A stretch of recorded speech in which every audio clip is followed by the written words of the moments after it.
Creative superpower. We have the power to manifest as we dedicate attention to our thoughts, but often miss opportunity to achieve the greatest good. Your superpower is waiting to be unleashed to unlock a fuller, more rewarding world for all. Join us every Thursday at noon Mountain Time for Choice, Your Creative Superpower with Zoe Muro.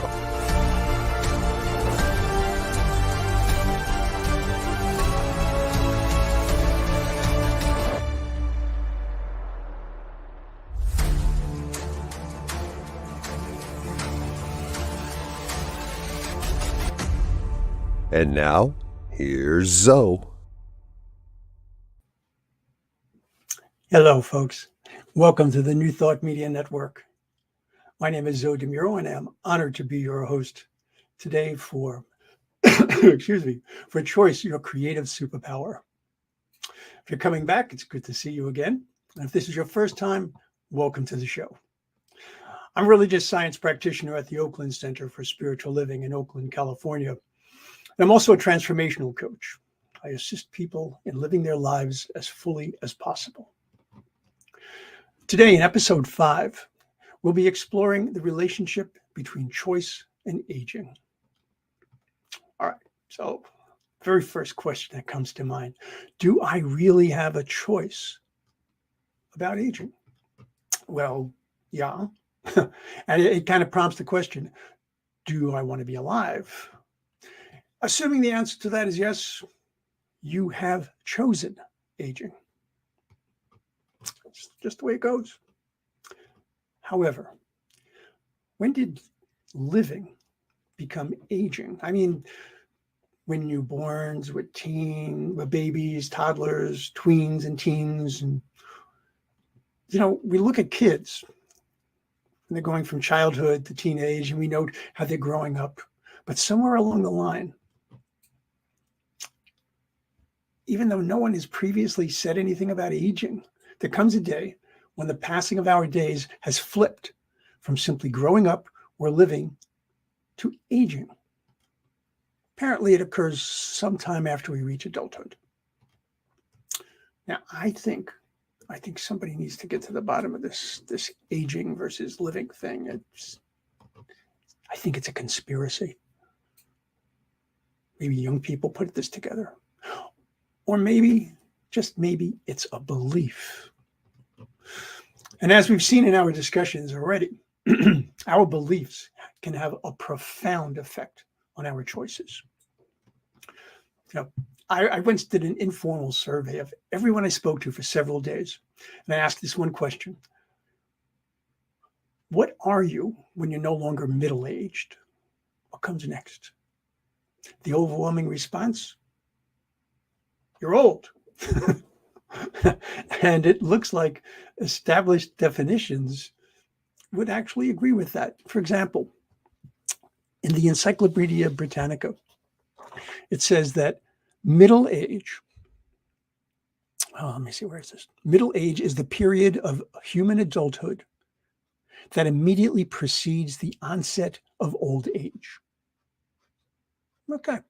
And this is where it gets really interesting, because Britannica goes on to say, though the age period that defines middle age is somewhat arbitrary, differing greatly from person to person, it is generally defined as being between the ages of, you ready for this? 40 and 60.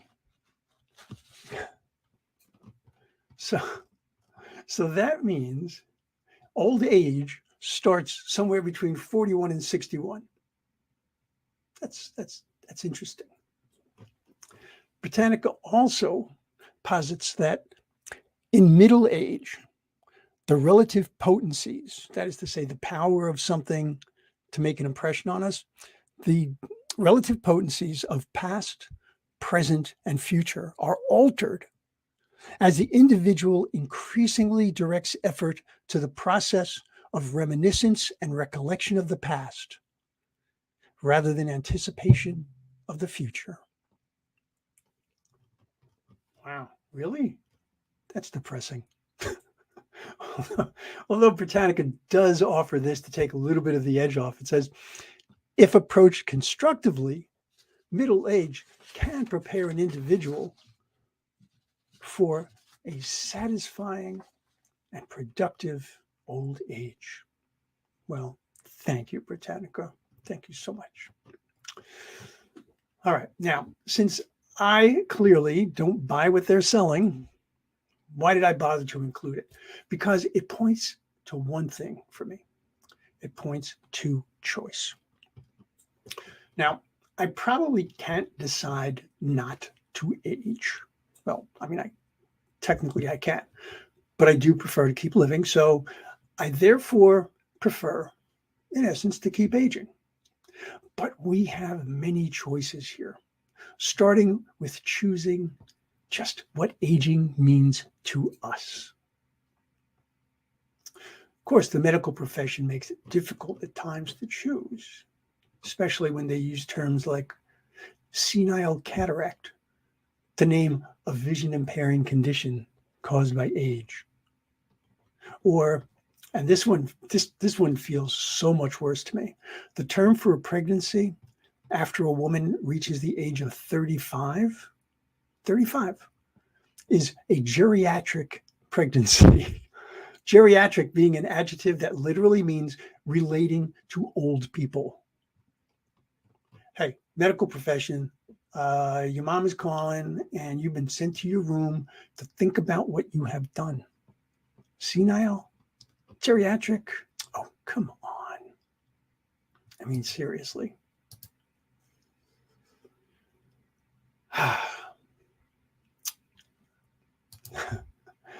So, my dear friend Bonnie, the doula for grief, says, yes, if you live as long as you want to, you are going to be old.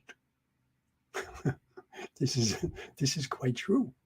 As a matter of fact, the longer you live, the longer you get to be old.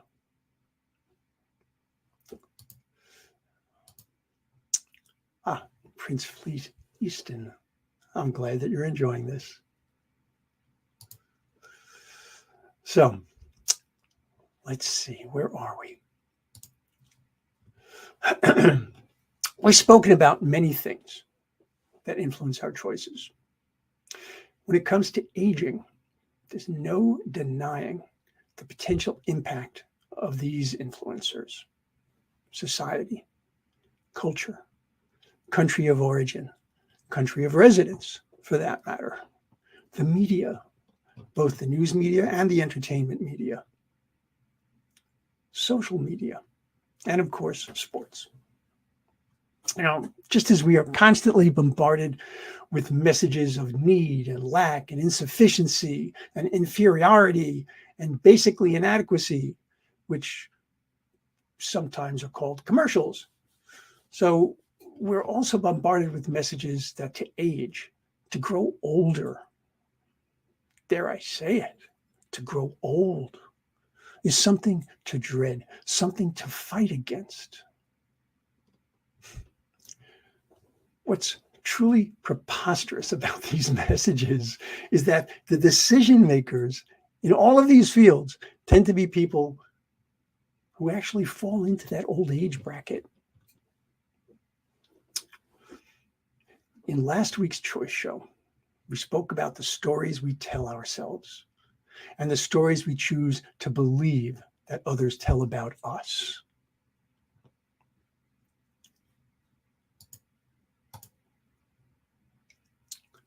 Prince Fleet Easton, exactly.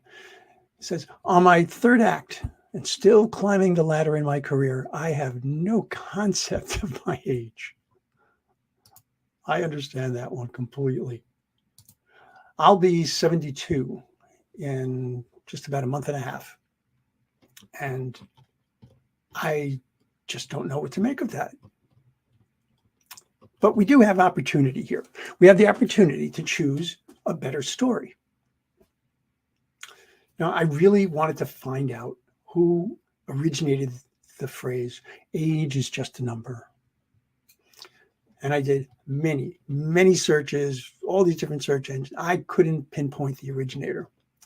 But I did find a lot of references to it usually people adding an amendment to it saying age is just a number, and sometimes it's a really big number.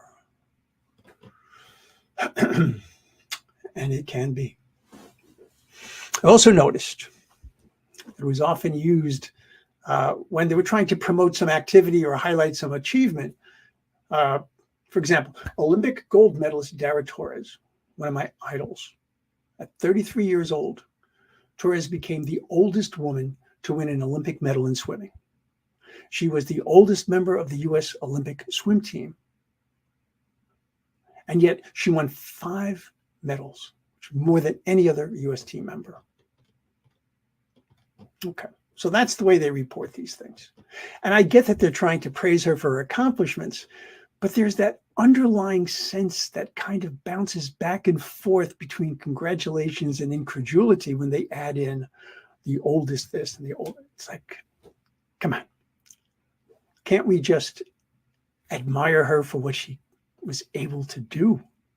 Period.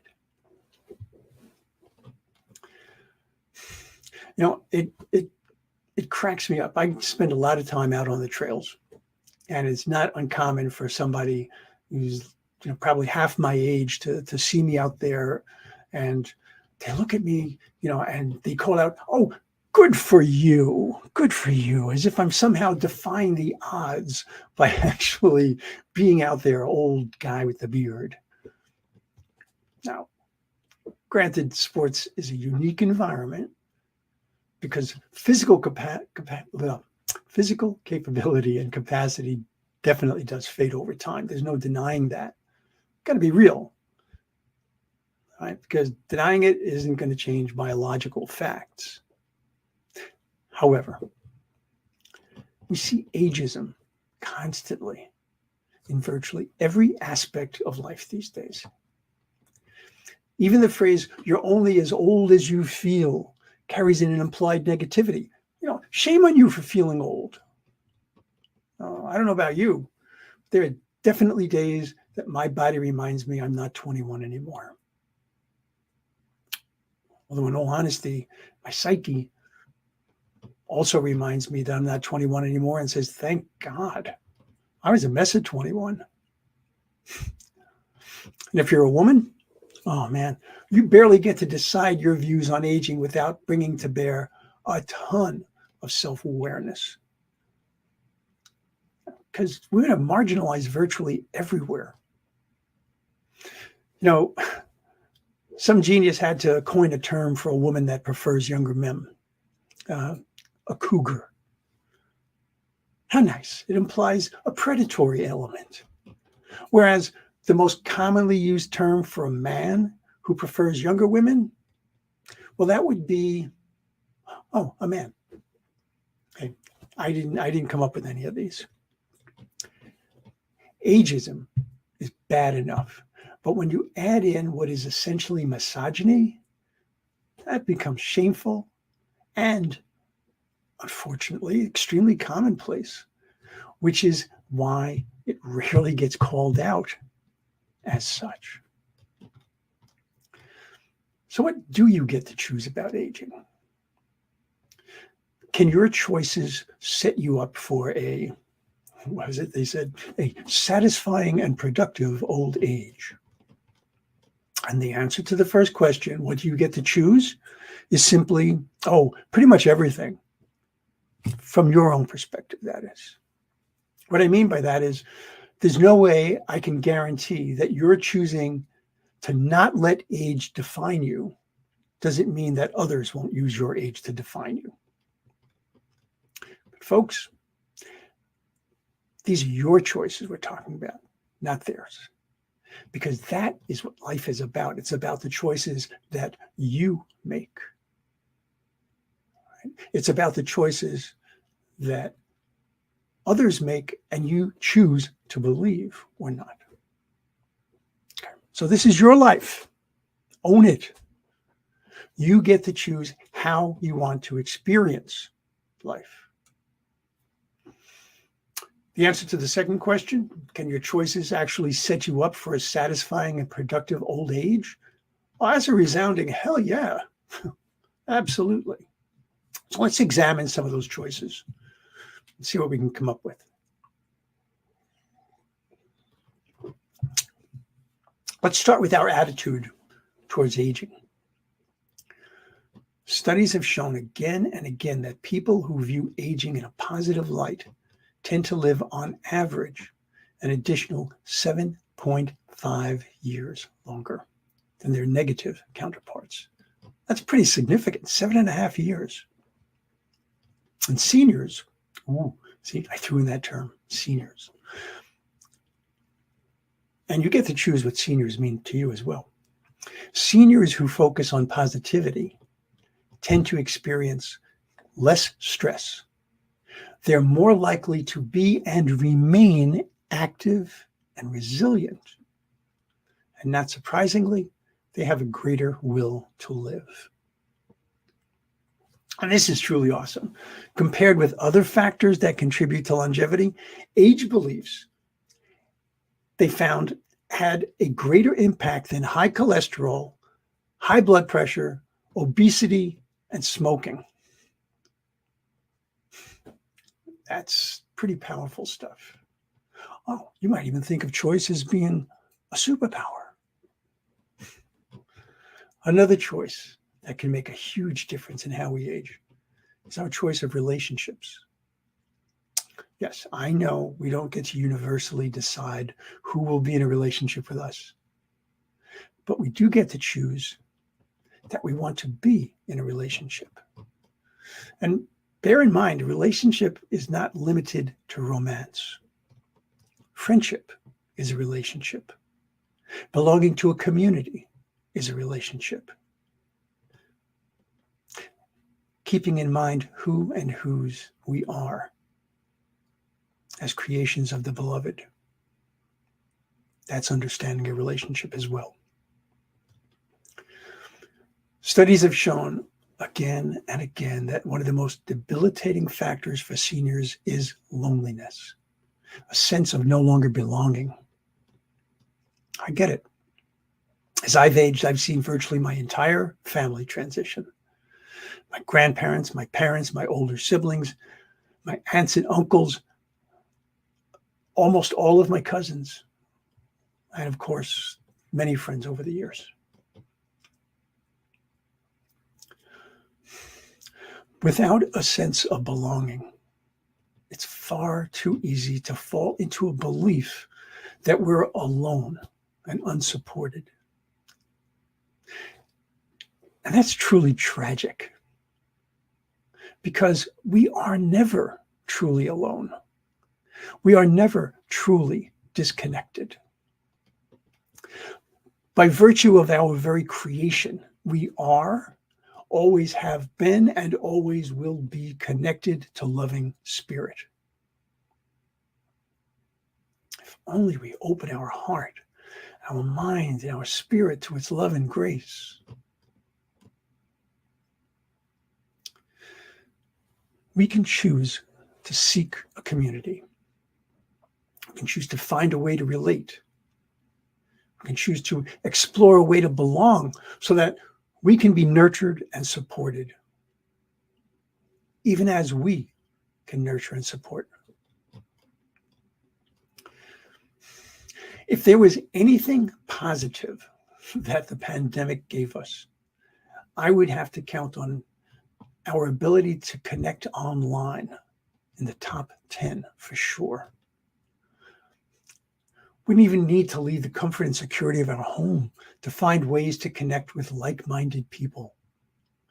Folks who share your values, communities where you can continue to grow and flourish.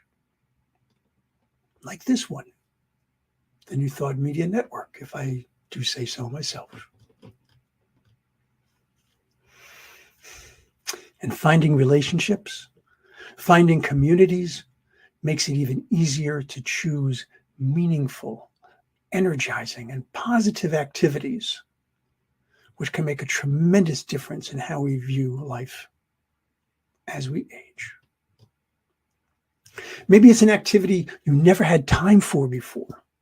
And now you choose to spend your time in these activities that bring you joy or bring you a sense of accomplishment. I know a number of seniors who took up singing or dancing for the very first time because they chose to believe that there was a joy in the act itself, not in being concerned, were they going to be great singers or exceptional dancers? Do you know, if you were to go into a kindergarten class and ask, who's a good singer or who's a good dancer, odds are every hand in that class is going to go up. Where did we lose that wonderful sense of ability and capability? You know, I didn't take up running until I was 60 years old, and I had a blast. I've got a wall full of medals inside, and I've got a head full of great experiences. I want to take this particular moment, though, once again, to look at what might seem to be the harsher side of aging, diminishing physical capacity. And I mention that because today I'm no longer able to run.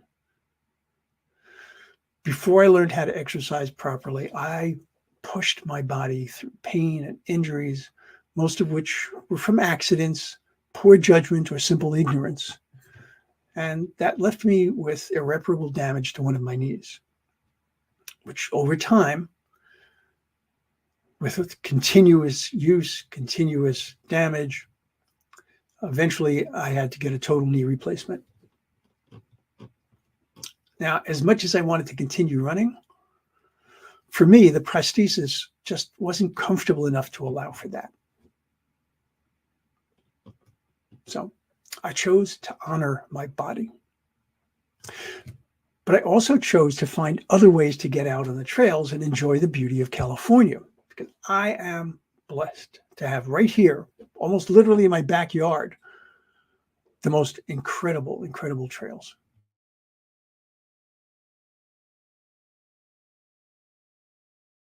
Phenomenal alternative to running for me. And believe me, it's not just simply walking with sticks. This is a great workout.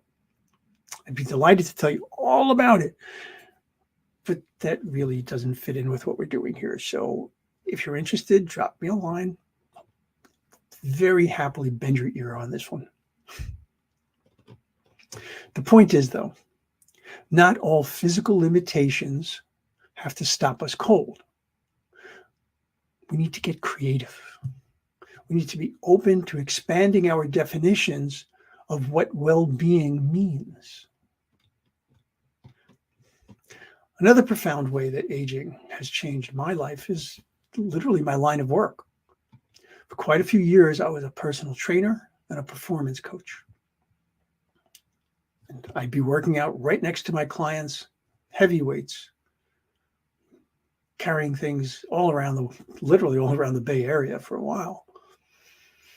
That is until arthritis in my hands and my wrists forced me to rethink exactly how I could best support people looking to live their fullest life possible.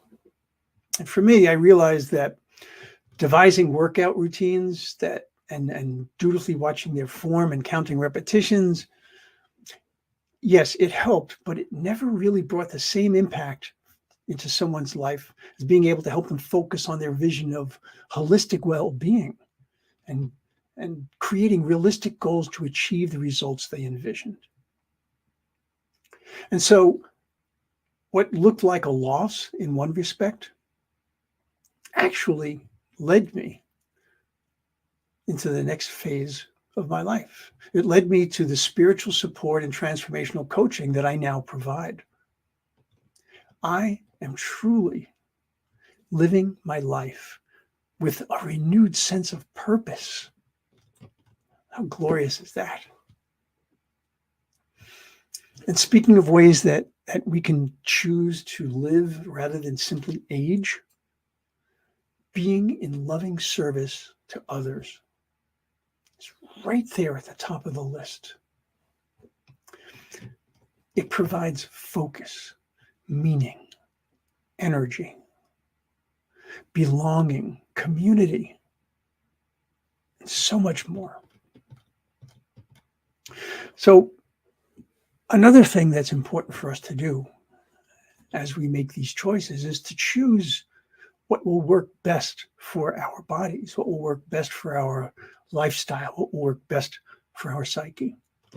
Now, I used to be a bodybuilder years ago, not the freaky behemoths, like absolutely gigantic people, but I did carry about 55 pounds more muscle than I do now. And I was big, I was much stronger, but I really wasn't any healthier because I kept pushing my body beyond its limits until I learned more. When I finally did learn, I realized that this was not going to be healthy. Now, I work out with weights 3 days a week, and it is serious lifting. I can definitely deal with some very significant lifts. But these are workouts that keep me not only functionally fit and strong, but they also enhance my mobility. They enhance my flexibility. And then 3 other days a week, I do specialized workouts to keep my cardiovascular system strong. It allows me to get out on the trail, get into nature. And I also have 1 day of absolute rest. So while the physical side of well-being might change, and often dramatically so, we still can choose to find our niche and support our efforts by how we look at life, by how we take care of our bodies physically. Do we exercise? Do we choose solid nutrition? Do we turn away from poisons of tobacco and abusing alcohol or drugs? Do we ensure that we get proper rest and relaxation? Do we keep our minds engaged, open, and flexible? And this is huge. Do we challenge our limiting beliefs about what aging means to us? When my granddaughter was a little girl, I was always frustrated when I read storybooks to her, because all the grandparents in the storybook were these very kindly but basically frail, sweet, sedentary people who smiled and sat and didn't do much of anything else, which was definitely not our experience. And to this day, I do what I can to provide an example of what aging can be. Because it's important not simply for people who are seniors to look at this, but for young people to look at this. That's where they can start to make the changes for themselves. You know that quote, "Be the change you wish to see in the world"? Well, while you're doing that, I invite you to be the person who helps change the way the world views aging. Now, I'm going to give the poet Samuel Ullman the last word on this topic. He says, "Nobody grows old merely by living a number of years. We grow old by deserting our ideals. Years may wrinkle the skin, but to give up enthusiasm, that wrinkles the soul." Folks, I'd love to hear how you're choosing to address aging. So please feel free to email me at zodemuro@gmail.com. And if there's a topic relating to choice that you'd like to see me address in a future episode, by all means, let me know. You can, once again, send me an email, zodemuro@gmail.com. And I would be more than happy to address that in a future episode. My time is running short. I want to encourage you folks to check out everything that you can find on the New Thought Media Network. Today at 12 noon Pacific time, that's 1 p.m. Mountain time, Finding the Joy in the Journey with practitioner and soon-to-be minister Gina Colvario-Krupka. And then at 1 p.m. Pacific, which is 2 p.m. Mountain time, stay tuned for practitioner Ken Ludwig's show, The Vibrant Living Hour. I encourage you, if you have an opportunity to go over to ntmedia.org, see everything that we have going on there. And if you have an opportunity to do so, drop us a little donation. Greatly appreciated. All right, folks, be well.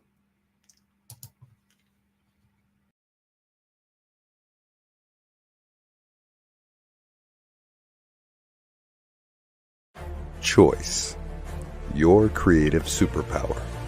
We have the power to manifest as we dedicate attention to our thoughts, but often miss opportunity to achieve the greatest good. Your superpower is waiting to be unleashed to unlock a fuller, more rewarding world for all. Join us every Thursday at noon Mountain Time for Choice, your creative superpower with Zoe Muro.